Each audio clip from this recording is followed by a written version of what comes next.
7 million new people under the age of 30 bought homes when Donald Trump was president. Woohoo! Yeah, isn't that great? That's great. I love homes. Yes, good.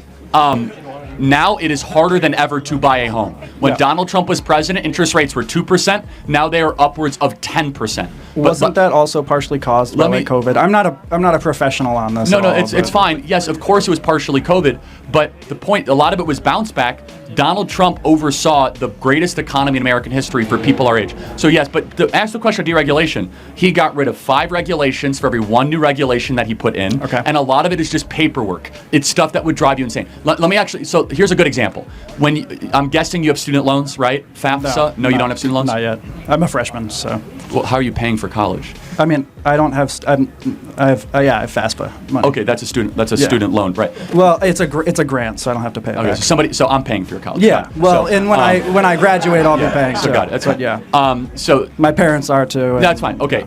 Well, that's fine. I'm not insulting you. It's fine. It's okay. I hope you learn that. It's OPM. Other Just people's make money. the dig. Yeah. No, it's fine. But no. So when you were filling out those forms, was there ever a time where you felt a little exhaustive and it was like a little duplicative? No, the forms this year were actually really good. They were. For me, it was pretty good. Does anyone sympathize with the amount of forms you guys have to fill out? I mean, if anybody here is your supporter, they're gonna agree with you. But yeah. Well, no, it's just a matter of like observing reality, right? Let me get to the point, which is Charlie opens with a punch. Under Trump, millions of young people bought homes, but now soaring interest rates make that dream nearly impossible. He pivots to deregulation, stressing how Trump axed rules that suffocated opportunity. Using student loans and college grants as a real-life example, he paints government paperwork as a hidden tax on everyday people. The contrast is sharp. Trump as the liberator of growth versus today's system that drowns citizens in red tape. Important. Okay. So the financial crisis comes, they say it was deregulation. Sure. So we have thousands of pages. So if you guys want to go buy a home, you know this, you have to sign hundreds of pieces of paper, okay? And your parents can tell you, hundreds of pieces of paper. So a small bank, let's say like the Bank of Madison, they have like 15 employees. Sure. So when they have to fill out pieces of paper, that is time, energy that they can't afford. JP Morgan is a multi-trillion-dollar company. For them, extra pieces of paper is nothing. So who does regulation hurt more? The local Bank of Madison, Wisconsin, or JP Morgan? But are you not cherry picking like what regulation is? Like I'm talking about environmental regulation. I've already told you. So you have a very specific, narrow view of regulation. No, I'm asking you about a specific type of regulation. I've already told you on the environmental side. But let me be very clear. That you're most regulation is paper. You know, most regulation. regulation is paperwork, right? Sure. You should go read the National Registry. I encourage you guys to do it. It is millions and millions of pages of unnecessary things that have to be notarized, and a lawyer has to sign it, and then it has to be a committee. And small businesses don't have the bandwidth or the money to comply with that, whereas big businesses do, right? Yeah. How do you suppose we regulate them? That's the question, right? Is that the government also sucks and big corporations suck, so what's the solution? So you'd call for like a complete governmental reform? Would you call for a stronger federal government? Probably not. No, I think that probably empowering the little against the big through increased competition and entrepreneurialism is probably the best solution. But you're still controlling like monopolies and so forth because most monopolies right now are made possible thanks to the government. So for example, Pfizer, AstraZeneca, Moderna, Johnson & Johnson, they remain vaccine manufacturers because of the government funding. And the government pumps tons of money in them through NIH funding and vaccine funding. Same could be said for the biggest food companies. They get huge agricultural subsidies. Big oil companies get big oil subsidies. Yeah, I mean, anyway. She's mad at me this whole time, but she will agree but with I'll summarize. The discussion heats up as Charlie draws the battle lines between small banks and corporate giants. He argues regulations crush local lenders while megabanks thrive, leaving average Americans at a disadvantage. When challenged about environmental rules, he doubles down, claiming most regulations are just useless paperwork designed to entangle entrepreneurs. He portrays government as bloated and ineffective, fueling monopolies through subsidies, while insisting only free competition and entrepreneurship can level the playing field. This conversation, I think you're coming at this in good spirit, is that when you increase the paperwork burden and the needless amount of committees and lawyers, regulations, and accountants, it's harder for the next Elon Musk to found Tesla. It's harder for the next entrepreneur to start the next great company because he has to spend all of his time on compliance and not on wealth creation or entrepreneurial activity. Donald Trump wants to liberate the American entrepreneur to not be bogged down by unnecessary rules, regulations, and paperwork, and instead be worried about creating jobs and creating a lot of wealth. Okay. All right, who are you voting for? Me? Yeah. Probably Kamala. Why?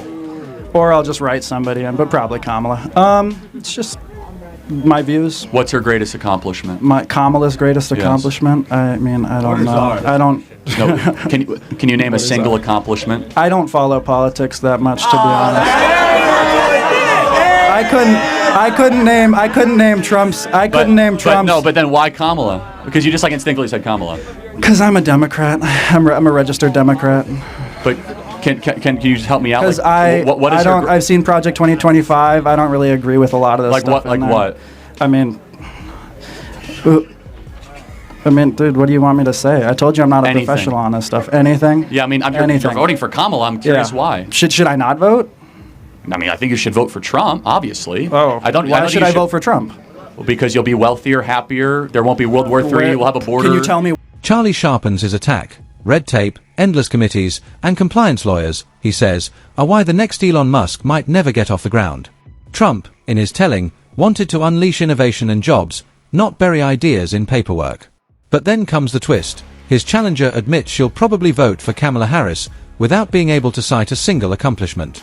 Charlie seizes on the moment, pressing her to justify the choice, exposing what he frames as blind party loyalty over real results. Why? Yeah, absolutely, because for 4 years we saw that people your age were able to own homes, your wages went up. We saw people my age. I'm 18. People my 18 years old buying correct. Homes. Yeah, a lot of people 18 actually work and don't go to college, believe it or not. I know that's hard to believe. It's not hard to believe. I have a brother who's a blue-collar worker. He's an electrician. Okay, so then you understand it. So blue-collar workers saw their wages go up the most under Donald Trump.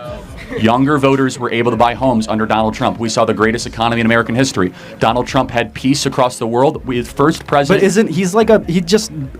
But peace with who? I mean, well, Putin did not invade Ukraine.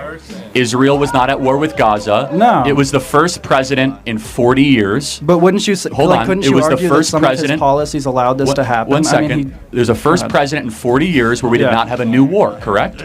We had new wars under Clinton, new wars under Bush, new wars under Obama, new wars under Biden. But Donald Trump, we had no new wars. Why is that? I don't know. You're the expert.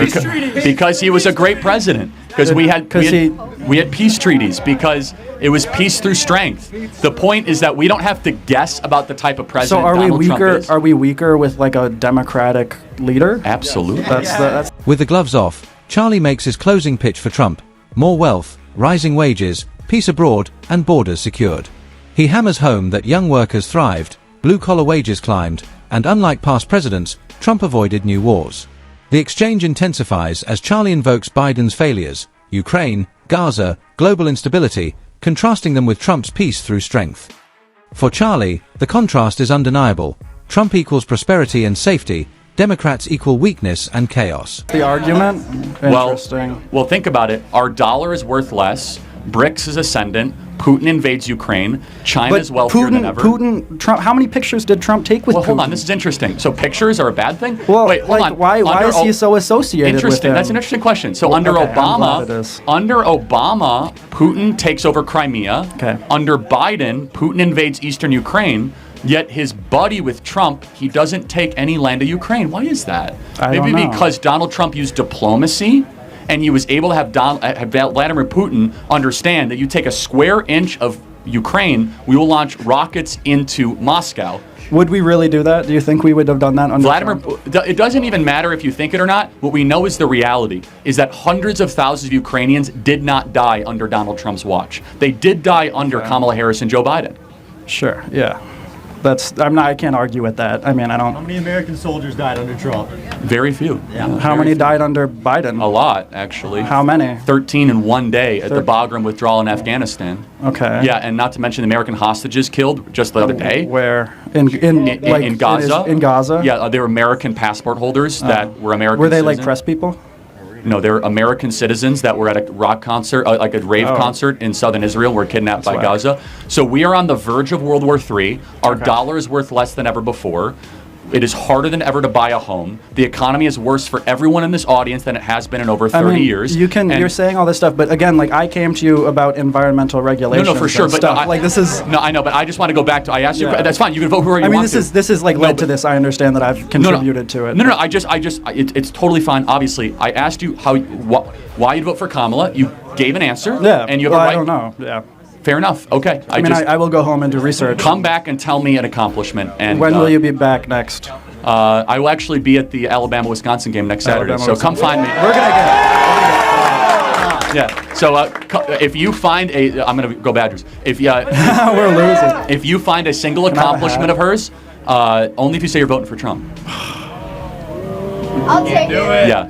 This young lady gets a hat. But if you find an accomplishment, come find me. All right. Thank you so much. Appreciate the dialogue. Wait, what if I say I'll vote for Trump? I don't believe you. The debate crescendos. Charlie confronts the student with hard-hitting claims. Under Trump, fewer American deaths, no new wars, and stronger deterrence abroad. Under Biden and Harris, he argues, the world spiraled toward conflict while the US economy sank. Pressed again, she admits she can't name a single accomplishment for Kamala Harris. Charlie ends with a challenge cloaked in showmanship. Find him an achievement, bring it to the next game, and maybe then earn his respect. The audience sees him walk away with the final word.